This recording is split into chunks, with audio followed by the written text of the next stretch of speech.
People always say family is everything. That blood is thicker than water. Well, let me tell you something. Sometimes blood can be pretty damn thin when there's money involved. My name is Eleanor, and I'm 73 years old. But this story starts when I was 70, 3 years ago. 3 years that changed everything I thought I knew about my children, about loyalty, about what really matters in this world. I raised 4 kids, 4 beautiful children that I loved more than life itself. Michael, my oldest, he's a lawyer now, always was the smartest one, got straight A's, full scholarship to law school. Then there's Sarah, my only daughter. She became a doctor, pediatric surgeon. Makes me so proud. Or at least, it used to make me proud. Then the twins, David and Daniel. David went into real estate, Daniel into finance. All successful, all doing well for themselves. I was so proud of them, so proud of what they'd accomplished. I thought I'd done something right, you know, raised them to be independent, successful, caring human beings. I thought they loved me the way I loved them. But I guess I was wrong about a lot of things. See, about 4 years ago, I started having some issues, memory problems, nothing serious, just little things. I'd forget where I put my keys, or I'd go to the store and forget what I needed. Normal aging stuff, I thought. But my kids, they started getting worried. Or at least, that's what they told me. Michael was the first one to bring it up. He came over for dinner one Sunday.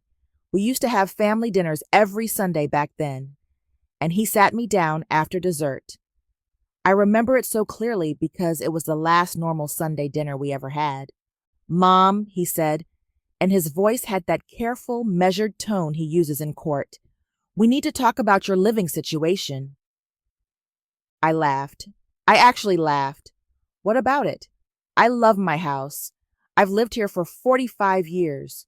Your father and I built this place with our own hands. That's just it, Mom. Dad's been gone for 8 years now. This house is too big for you. And with your memory? My memory is fine, Michael. But Sarah chimed in then. "Mom, you left the stove on last week. Mrs. Henderson called me because she could smell gas." I had left the stove on, just once. One mistake in 70 years of cooking, and suddenly I'm incompetent. "It happens to everyone," I said. "Not everyone is living alone at 70, David said. He was always the blunt one. Daniel nodded. "We've been talking, Mom. We think it would be better if you move somewhere with more support, more supervision." Supervision. Like I was a child. "I'm not moving anywhere," I said. "This is my home." But they kept pushing.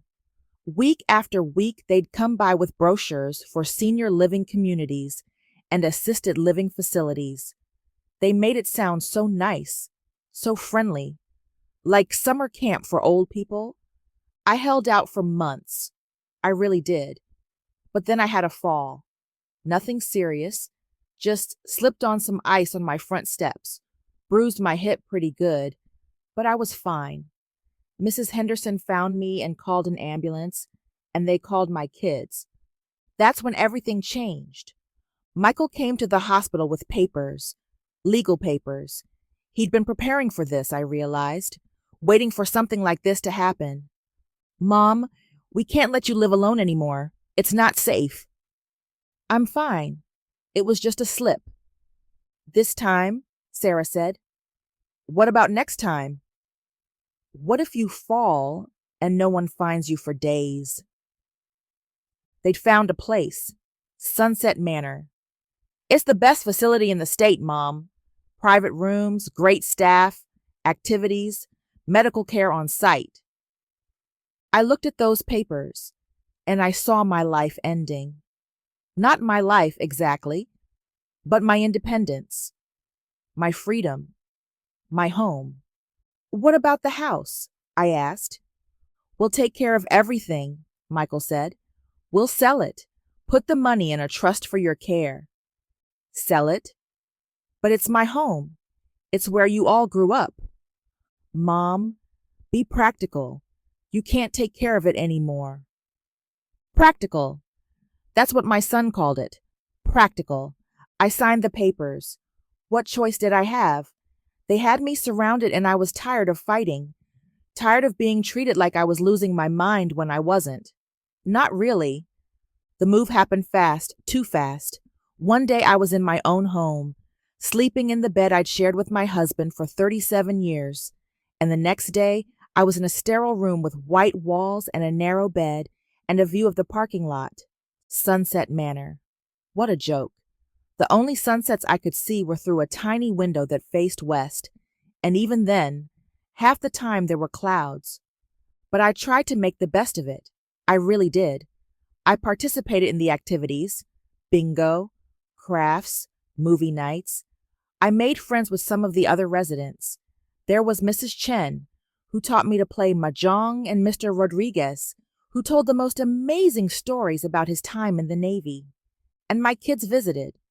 At first, Michael came every couple of weeks, always with updates about the house sale, the trust fund, my financial security. Sarah came less often, but she was busy with her practice. The twins came together once a month, usually on a Sunday afternoon. But as the months went by, the visits became less frequent. Michael was busy with a big case. Sarah had a conference, then another conference. The twins were traveling for work.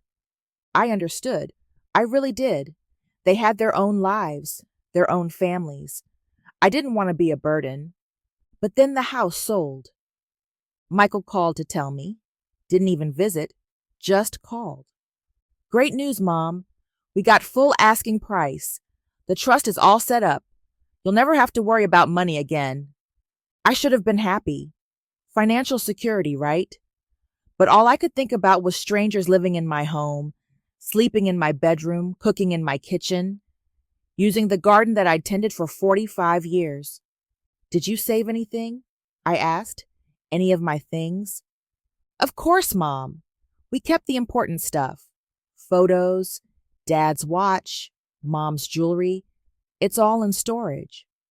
Storage? My life in storage? Can I have some of it here? Just a few things. The room is so small, Mom, and the facility prefers that residents don't have too many personal items. It's easier for housekeeping. Easier for housekeeping. That's when I started to understand what was really happening. This wasn't about my safety, or my memory, or my well-being. This was about convenience. Their convenience. The visits became even less frequent after that. Michael maybe once a month, if that. Sarah sent cards on holidays. The twins, well, the twins pretty much disappeared. I tried calling them. Oh, Mom, I'm so busy right now. Rain check? Mom, can I call you back? I'm in the middle of something. Mom, this isn't a good time. It was never a good time. But you know what the worst part was? The holidays. That first Thanksgiving at Sunset Manor, I waited all day for someone to call, someone to invite me over, someone to remember that I existed. The call never came. I found out later, much later, that they'd all gotten together at Michael's house, all four of them, with their spouses and kids, my grandchildren. They'd had Thanksgiving dinner, and they'd never even thought to invite me. We didn't want to complicate things, Mom, Sarah said when I confronted her about it. The facility has such a nice Thanksgiving dinner for residents. Nice. Cafeteria turkey and instant mashed potatoes with a bunch of strangers, while my family, my children, my grandchildren, celebrated without me. That's when I realized the truth. I wasn't family anymore. I was an obligation, a problem they'd solved by putting me away. Christmas was the same. New Year's. Easter. I spent every holiday at Sunset Manor, watching other residents get visits from their families while I sat alone in my room. I got depressed, really depressed. I stopped going to activities, stopped playing mahjong with Mrs. Chen, stopped talking much at all. The staff noticed. They always notice when someone stops participating. They called it adjustment issues, and suggested I talk to the facility counselor. But talking to a counselor wasn't going to bring my children back, wasn't going to make them love me again, wasn't going to make me feel like I mattered. I started sleeping more, eating less. I lost weight, lost interest in everything. Mrs. Chen tried to snap me out of it. Eleanor, you can't just give up. Your children love you. They're just busy.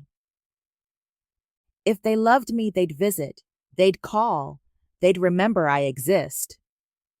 Maybe you should call them more often. I had been calling them. Every week. Every few days. Until I realized I was always the one calling. They never called me. Never. So I stopped calling. And you know what? Nobody noticed. Nobody called to check on me. Nobody wondered why I'd gone quiet. That's when I knew for sure. I was dead to them. Dead and buried in Sunset Manor. I might have stayed that way. Might have just faded away. Forgotten and alone. But then something happened that changed everything. Mr. Rodriguez died. He was my friend, one of the few people I still talk to. He died in his sleep one night, peacefully. He was 91, had lived a good life. I was sad, but I was happy for him too. He was with his wife again, his son who died in Vietnam. But what happened after he died, that's what opened my eyes. See, Mr. Rodriguez had been rich. Really rich. He'd owned a shipping company, had made millions, but he never talked about it. He lived simply, wore old clothes, ate the same cafeteria food as the rest of us. His funeral was huge. I'd never seen so many people in one place. His family, his business associates, politicians, celebrities, people I'd seen on TV. And I realized something. Mr. Rodriguez had chosen to be at Sunset Manor. He could have afforded the most expensive care in the world, but he'd chosen to be here, with regular people, living a simple life. But more than that, his family had visited him constantly.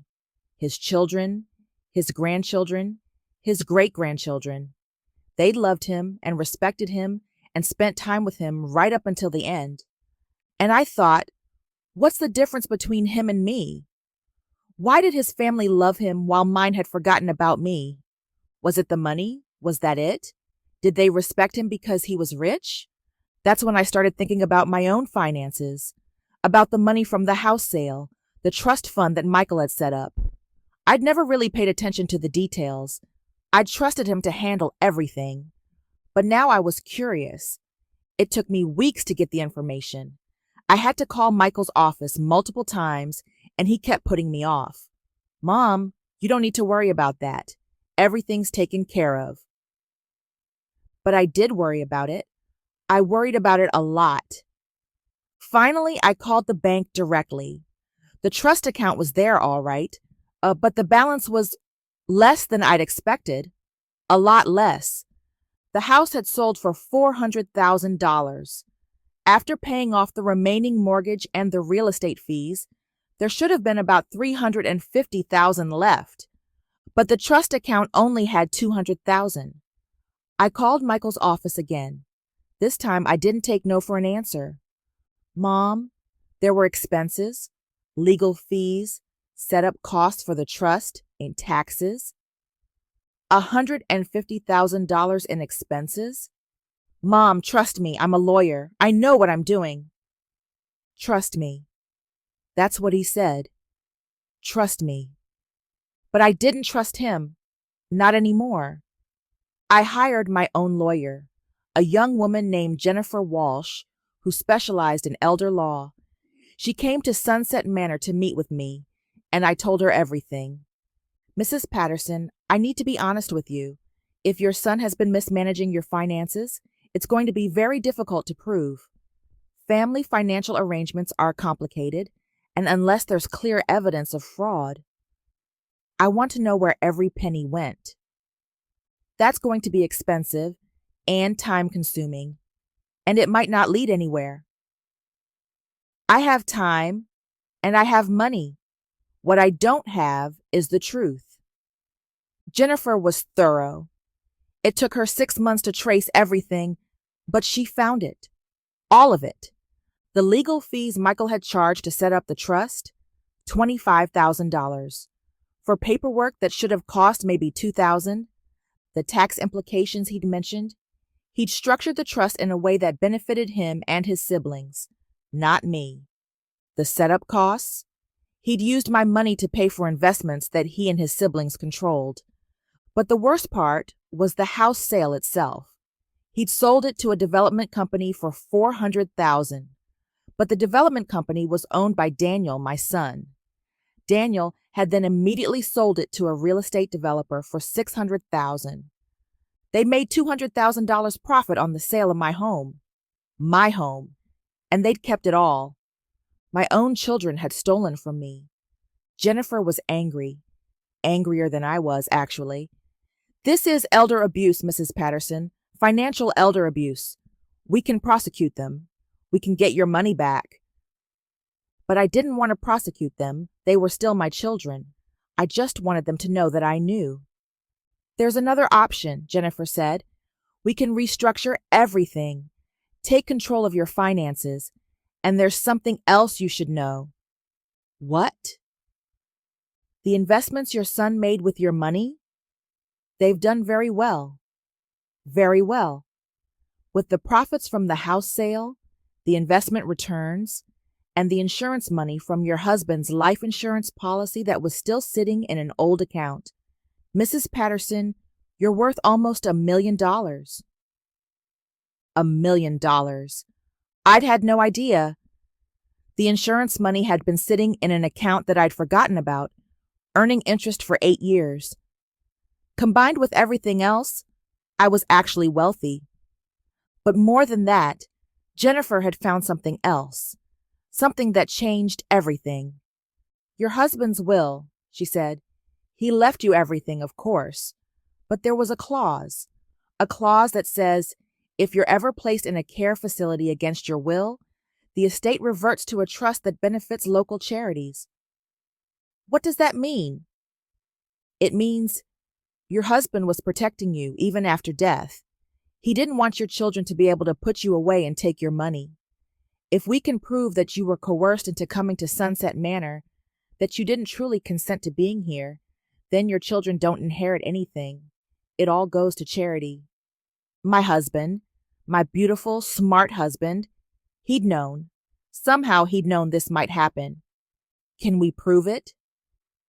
Mrs. Patterson, you signed those papers in a hospital bed right after a traumatic fall. You were on pain medication. You were scared and confused, and your son, who's a lawyer, pressured you into signing without giving you time to think or seek independent counsel. Oh, we can prove it. That's when I started planning.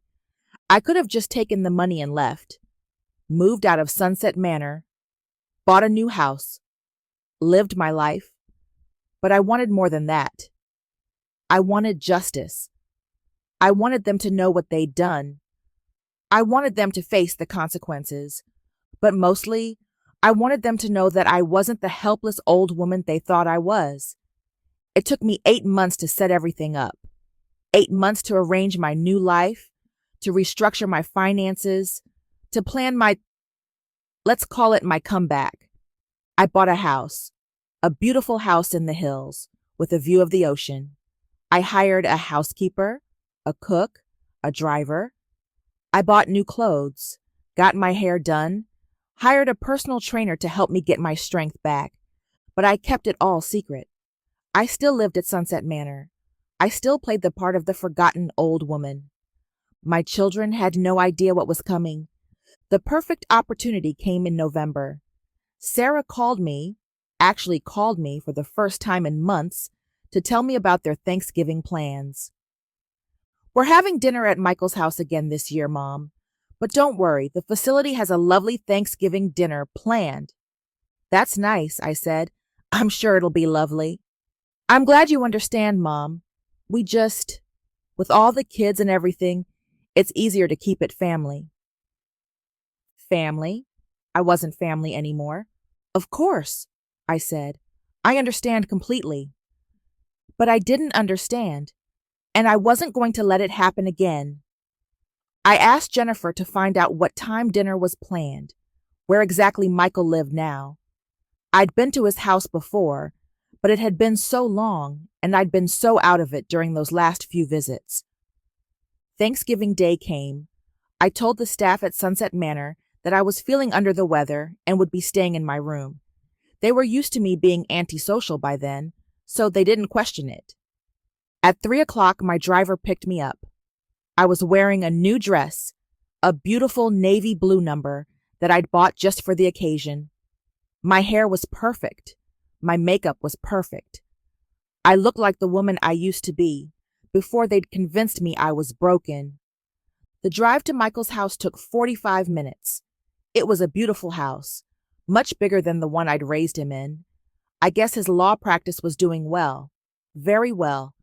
I had the driver park across the street. I wanted to watch for a few minutes, to see them through the windows. My family, my children and grandchildren, celebrating without me. There they were, Michael carving the turkey, his wife bustling around the kitchen, Sarah's husband chasing their youngest around the living room, the twins and their wives setting the table, my grandchildren, all of them, laughing and playing and growing up without me. It was a Norman Rockwell painting, the perfect American family, except for the missing grandmother. I walked up to the front door and rang the bell. Michael answered. For a moment, he just stared at me, like he was seeing a ghost. Mom? What? How did you get here? I drove, I said. Well, my driver drove. Can I come in? Your driver? Mom, what's going on? How did you get out of the facility? I'm not a prisoner, Michael. I can leave whenever I want. Sarah appeared behind him. Mom, what are you doing here? Are you okay? Did something happen? I'm fine, I said. I just wanted to join my family for Thanksgiving dinner, if that's all right with you. They looked at each other.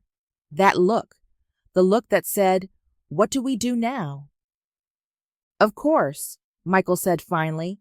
Of course you can come in. We weren't expecting you. I can see that. I walked into the house. My grandchildren came running up to me, excited to see their grandmother. At least someone was happy I was there. Grandma, you're here. I'm here, babies. I'm here. Sarah pulled me aside. Mom, how did you afford a driver? And you look different. Are you okay? I'm better than okay, Sarah. I'm wonderful. Dinner was awkward. They kept exchanging glances, asking careful questions about how I'd gotten there, whether the facility knew where I was, whether I was having an episode. But I was calm, collected. I ate my turkey, complimented the stuffing, played with my grandchildren. I was the perfect grandmother. After dinner, after the dishes were cleared, I asked them all to sit down. I had something to tell them. I want to thank you all for taking such good care of me these past 3 years, for making sure I was safe and comfortable at Sunset Manor, for handling my finances and making sure I didn't have to worry about money. They looked relieved, like maybe this was just a normal visit after all. But I also want to tell you something else. I've been doing some thinking lately about my life, about what I want to do with the time I have left. Michael leaned forward. What kind of thinking, Mom? Well, I've been working with a lawyer, a very good lawyer, and we've been looking at my finances. The room went quiet. It turns out I'm worth quite a bit more than I thought. Almost $1 million, in fact. Sarah's face went pale. Mom, that's wonderful. But why do you need a lawyer? Because I wanted to understand where all the money went. From the house sale, from your father's estate. I wanted to understand how my $400,000 house became a $200,000 trust fund. Daniel started to say something, but I held up my hand. I know about the development company, Daniel. I know about the real estate flip. I know about the legal fees, Michael. I know about all of it. Dead silence. But more than that, I know about your father's will, the real will, the one with the clause that says if I'm ever placed in a care facility against my will, you don't inherit anything. Michael's face went from pale to gray. Mom, that's not. You weren't placed there against your will. You agreed to it. Did I? Did I really? Or did you manipulate a scared, injured old woman into signing papers she didn't understand while she was on pain medication in a hospital bed? Mom, we were trying to help you. Were you? Or were you trying to get control of my money so you could steal from me? We didn't steal anything, David said. We invested your money. We made it grow. You made it grow by using my money to buy my house and then selling it for a profit. You made it grow by charging me $25,000 for legal work that should have cost $2,000. You made it grow by structuring my trust so that you controlled the investments. Sarah was crying now. Mom, we never meant to hurt you. We just wanted to make sure you were taken care of. Taken care of?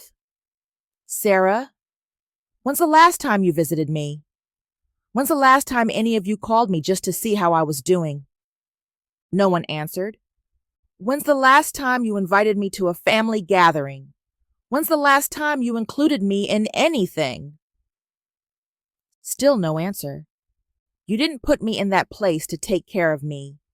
You put me there to get rid of me, to get me out of the way so you could take my money and live your lives without having to deal with your inconvenient old mother. That's not true, Michael said, but his voice was weak. Isn't it?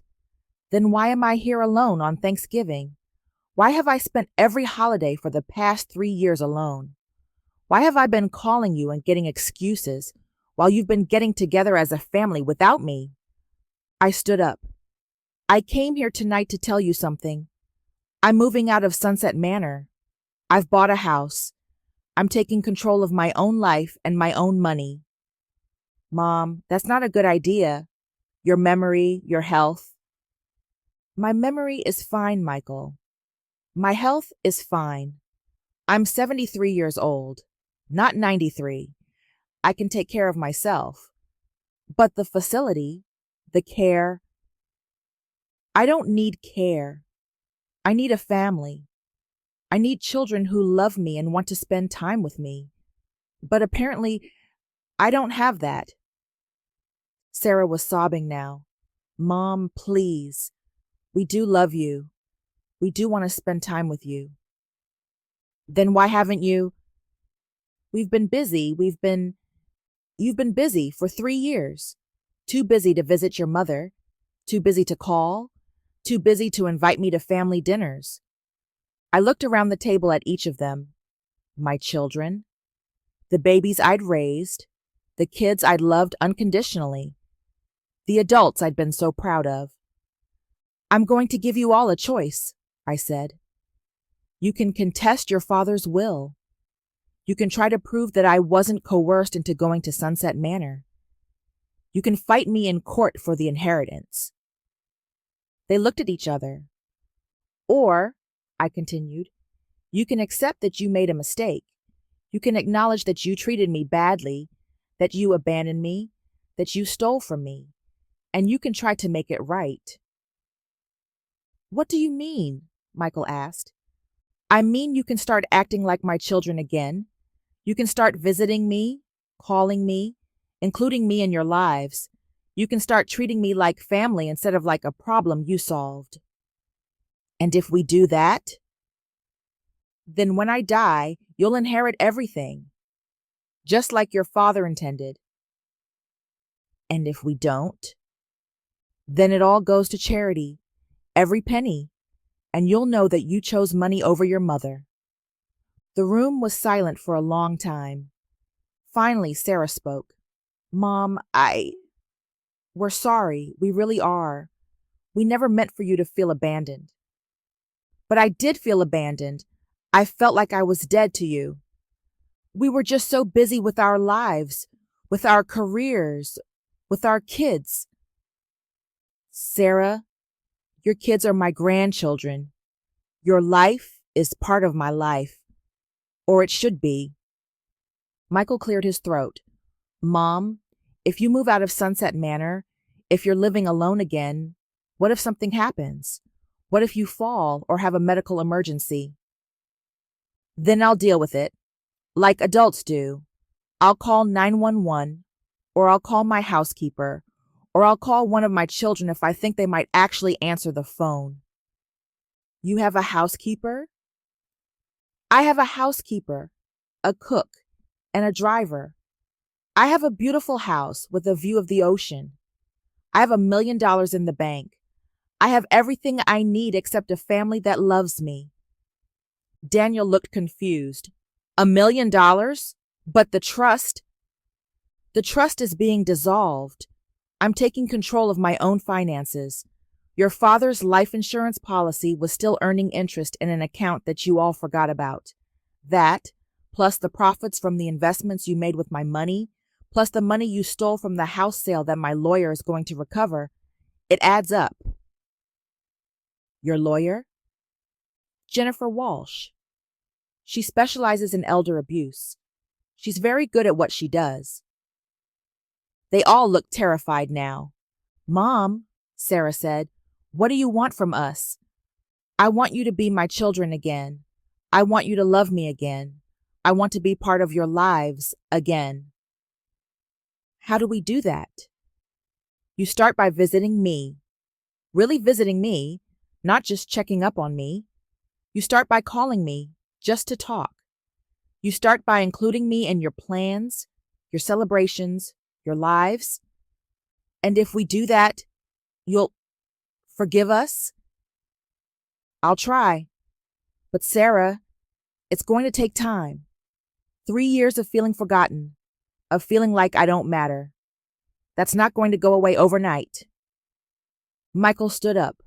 Mom, I think I speak for all of us when I say we're sorry. We're really, truly sorry.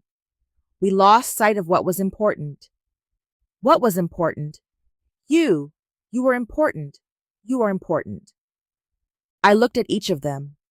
My children, older now, successful, with families of their own, but still my babies.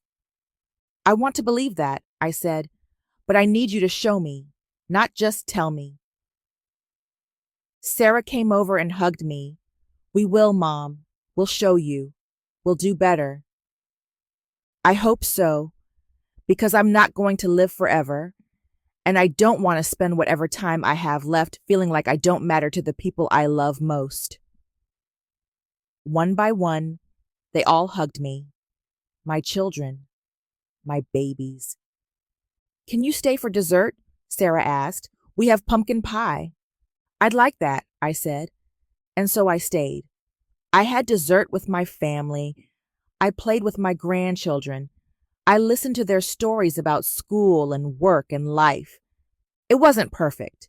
There was still awkwardness, still guilt, still hurt feelings. But it was a start. When it was time to leave, Michael walked me to the car. Mom, he said, I need to ask you something. Are you really going to take us to court? Are you really going to disinherit us? I looked at him. My oldest son. The one who'd been so proud of. Who'd become so successful. Michael, I don't want to take you to court. I don't want to disinherit you. I want to have a relationship with you, with all of you.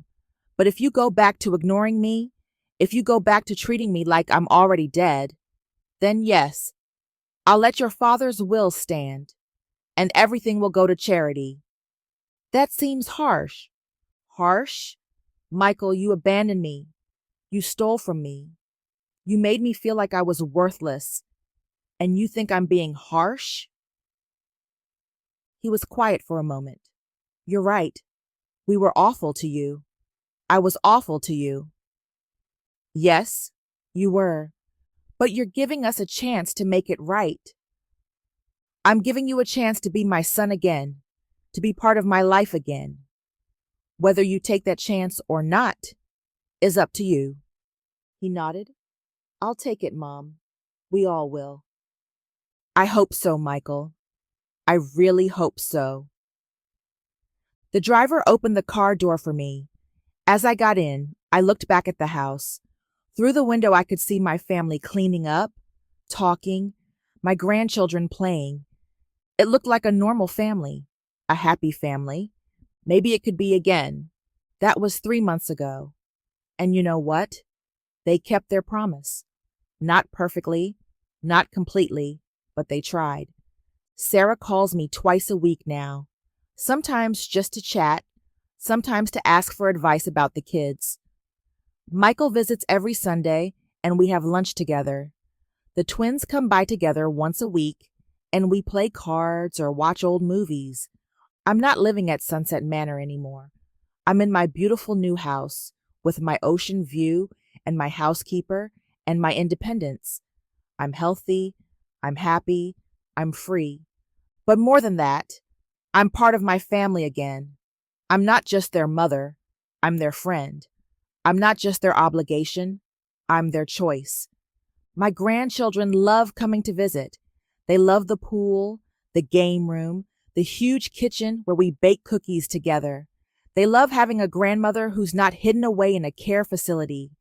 And my children are learning to love me again, not just as their mother, but as a person, as someone with opinions and feelings and dreams. It's not perfect. We still have awkward moments. We still have to work through the hurt and the guilt and the resentment, but we're trying. We're all trying. And that's all I ever wanted.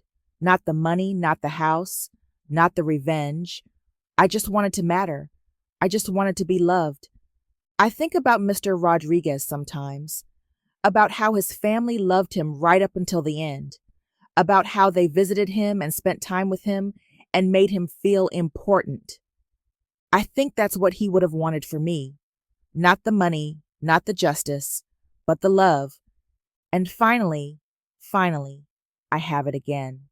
So to anyone out there who's feeling forgotten, who's feeling like they don't matter, who's feeling like their family has moved on without them, don't give up. Don't let them convince you that you're less than you are. You matter. You're important. You deserve to be loved and respected and included. And sometimes you have to fight for it. Sometimes you have to stand up for yourself, even when it's hard, even when it's scary. Because family isn't just about blood. It's about choice. It's about showing up. It's about making the effort. And if they're not willing to make the effort for you, then maybe it's time to make some new choices about what family really means. I'm 73 years old, and I'm just getting started. I've got $1 million, a beautiful house, and a family that loves me. Not bad for a forgotten old woman, right? Not bad at all.